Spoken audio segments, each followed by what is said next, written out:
Première question, on te demande, Diane, est-ce vrai maintenant que la perte de l'odorat et du goût est un nouveau symptôme qui s'ajoute à la liste là, pour déterminer si oui ou non on a la COVID-19?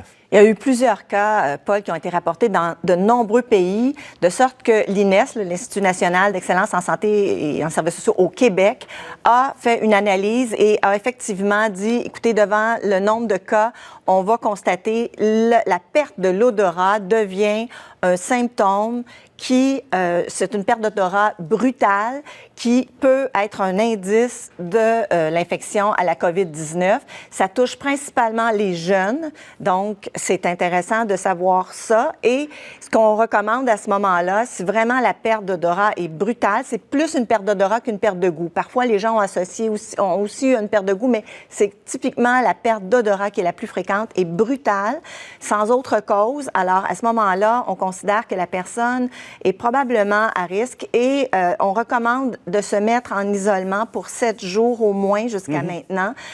On recommande également de ne pas utiliser de corticostéroïdes. Vous savez, les petites pompes nasales, maintenant, il y en a même qu'on peut avoir en vente libre, donc on ne prend pas ces pompes-là. Pourquoi exactement, Diane? Bien, parce qu'on veut pas interférer avec le processus inflammatoire. On le sait, là, la COVID-19, elle réagit beaucoup avec l'inflammation, un peu comme on a dit avec les anti-inflammatoires non stéroïdiens, Advil, Motrin, que pour l'instant, on avait un doute, on préférait soigner la fièvre avec le Tylenol. Bien, la même chose un peu avec ces pompes de cortico nasales qui viennent un peu perturber le processus inflammatoire. Donc, on préfère ne pas utiliser ça à ce moment-ci et pas non plus les lavages. Donc, on lave pas les sinus là, avec sinus rince ou l'hydrasens qui envoie des jets dans le nez. Donc, c'est un symptôme nouveau, mais qui mérite, qui suscite beaucoup d'intérêt, même si on n'a pas d'études et c'est ce qu'on voudrait normalement. Mais là, il y a tellement de cas dans tellement de pays qui ont été rapportés par des ORL, par des médecins, par des urgentologues, qu'on dit c'est un symptôme auquel on doit porter attention maintenant. Mais parfait. Je rappelle, d'odorat brutal. Si les gens ont toujours, parce que 5 des gens qui ont toujours un odorat diminué. En fait, une heure suivant l'autre, et là, on réalise.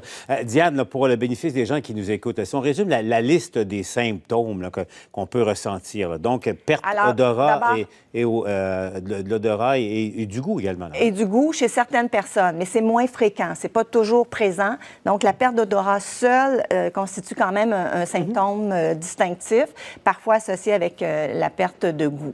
Les autres symptômes, bien sûr, qui sont les plus fondamentaux restent. Donc, la toux, la fièvre et puis les difficultés respiratoires, ça reste toujours. Puis, il y a des symptômes gastro-intestinaux maintenant aussi qui sont présents parfois. Mais ce qui est typique de la perte d'odorat, c'est qu'on l'a noté surtout chez les jeunes et qui n'ont pas d'autres symptômes. Alors ça, c'est quand même un indice, là, comme un indicateur pour les jeunes qu'on considère souvent beaucoup moins symptomatiques, qui deviennent contagieux à ce moment-là. Est-ce qu'il faut réunir tous ces symptômes-là avant d'appeler au 811, Diane? Non. En fait, c'est surtout au niveau de la fièvre qu'on va communiquer avec le numéro de téléphone. Fièvre et difficultés respiratoires, là, je pense qu'on doit le faire.